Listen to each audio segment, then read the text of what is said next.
What's going on, everybody? Today we're diving deep into one of the most controversial and dangerous organizations in American history, the Pagans Motorcycle Club. From its humble beginnings as a brotherhood of Navy veterans to becoming what law enforcement has called one of the most violent criminal enterprises in the United States. Two alleged high-ranking members of the Pagans Motorcycle Club are now facing federal assault charges. This is a story of loyalty, violence, and the dark side of the American dream. Recent headlines tell us everything we need to know about where this organization stands today. High-ranking members facing federal assault charges, brothers turning against their own in courtrooms across the country, sentences stretching decades into the future. The Pagans aren't just motorcycle enthusiasts. They're an empire built on a code that demands absolute loyalty and punishes betrayal with blood. So buckle up as we explore the 14 most dangerous and influential figures in pagan history, from the founder who never wanted this legacy to the modern-day generals running operations from behind bars. The beginning. Lou Dobkin and the birth of brotherhood. Before the violence, before the federal raids, before the Pagans became synonymous with organized crime, there was just one man with a simple dream. Lou Dobkin was a Navy veteran and mechanic from Maryland who, in 1959, wanted nothing more than brotherhood and freedom on the open road. He gathered 13 men, handed out denim jackets, and called it a riding club, not a gang. But Dobkin's vision carried the seeds of something far darker.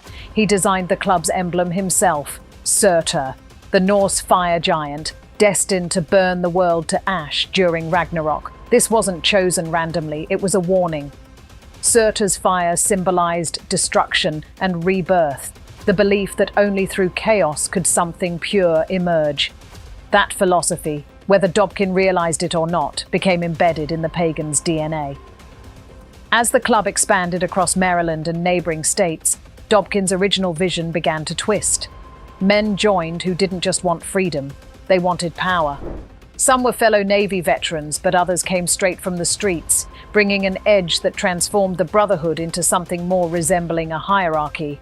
By 1965, the media had labeled the Pagans as part of the 1%, the small fraction of bikers who caused real problems. While most clubs hated this designation, the Pagans embraced it, turning the insult into the badge of honor that would define outlaw motorcycle culture across America.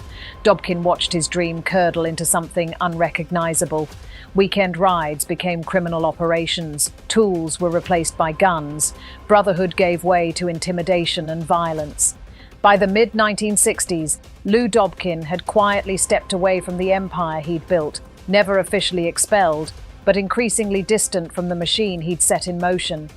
The man who founded the Pagans for freedom had created an instrument of control, and once that machine started running, it never stopped.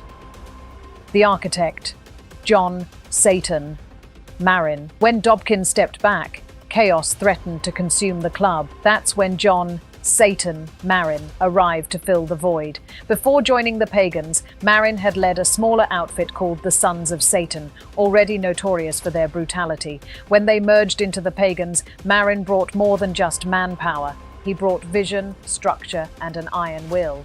The club called him Satan for good reason. He brought fire and order in equal measure, viewing the Pagans not as a social club, but as an army.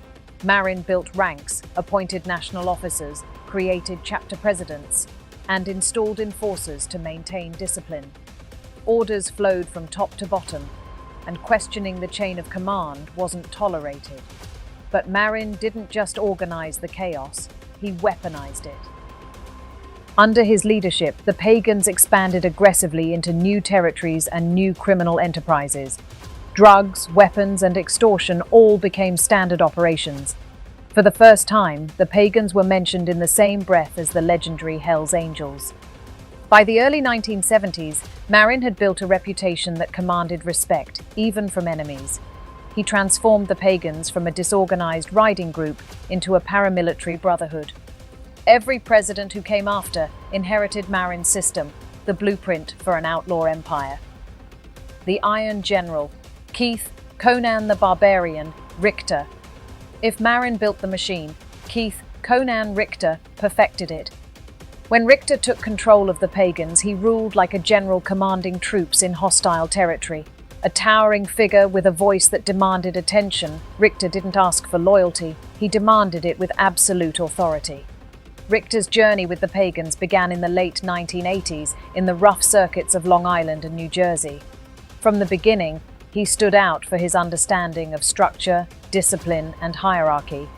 That mindset would define his leadership style, especially after his 1998 federal conviction for conspiracy to commit murder and attempted assault with a deadly weapon. He served 16 years in prison, emerging in 2012 harder and more determined to rebuild the fractured organization. As national president, Richter launched what members called the Blue Wave, an aggressive recruitment campaign that flooded the East Coast with hundreds of new members pulled from prisons and street crews. His goal was simple: total dominance. Old rivalries with the Hells Angels, Warlocks, and Outlaws reignited, turning highways and clubhouses into war zones marked by shootings, stabbings, and firebombings. But Richter's power attracted federal attention. In February 2021, after attending a pagan gathering in Lancaster, Pennsylvania, agents tracked him crossing state lines into New Jersey. During a traffic stop in East Windsor, officers discovered a loaded handgun hidden beneath the front cup holder, a weapon Richter, as a convicted felon, was forbidden to possess. He pleaded guilty and was sentenced to 33 months in federal prison.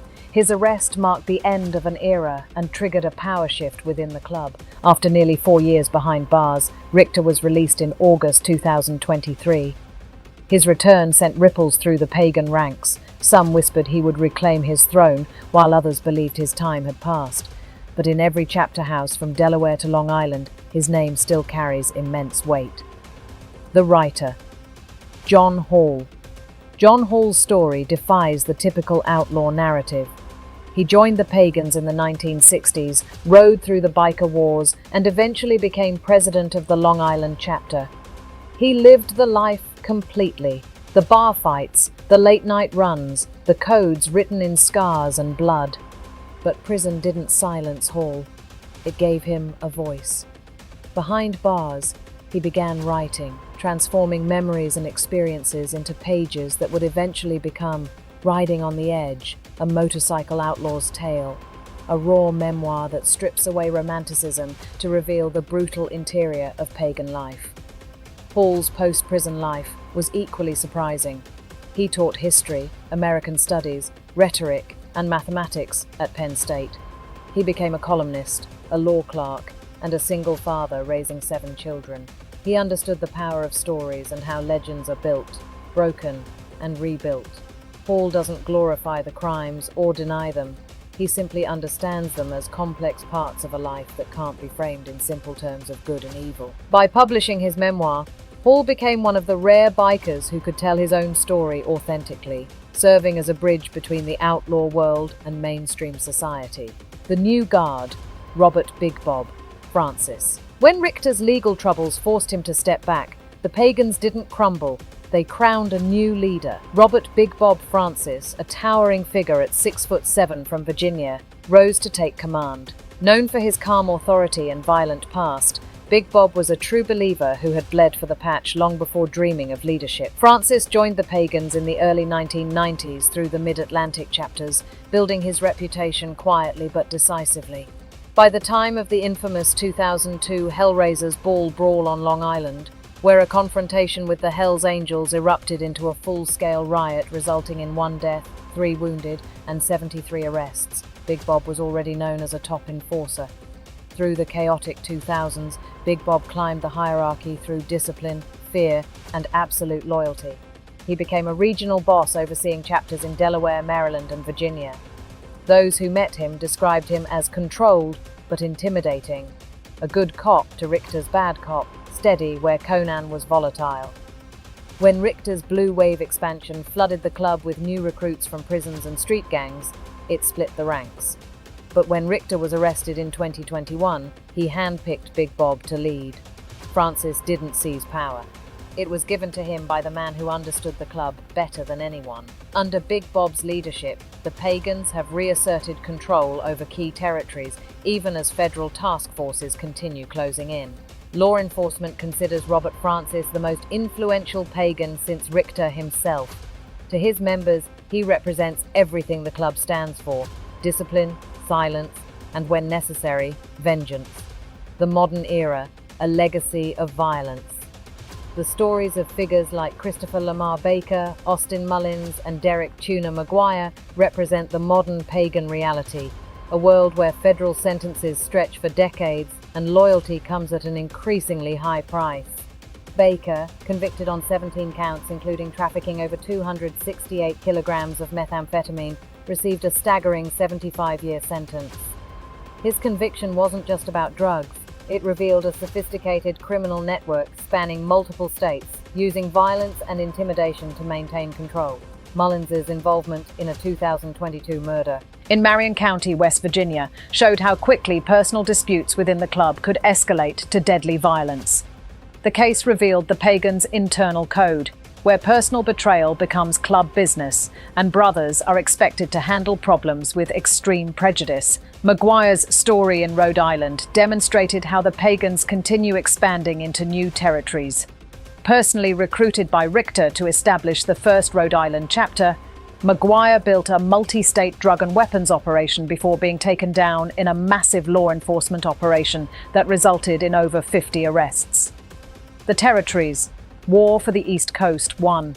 Crucial aspect of understanding the Pagans is recognizing their territorial nature and the violent conflicts that have defined their expansion. Unlike some motorcycle clubs that operate nationally, the Pagans have always been distinctly an Eastern United States organization, fiercely protecting their domain from New York to Florida. The club's territorial wars have been legendary and bloody. Their most famous rivalry is with the Hells Angels, who dominate the West Coast and have attempted numerous incursions into pagan territory. These conflicts aren't just about pride, they're about control of criminal enterprises, drug routes, and the respect that comes with dominance. The Pagans operate through a chapter system, with each chapter controlling specific geographic areas. Major strongholds include Maryland, Pennsylvania, New Jersey, Delaware, and West Virginia. Each territory represents not just pride, but profit, as chapters control local drug distribution, weapons trafficking, and extortion operations. What makes the Pagans particularly dangerous is their unwillingness to share territory.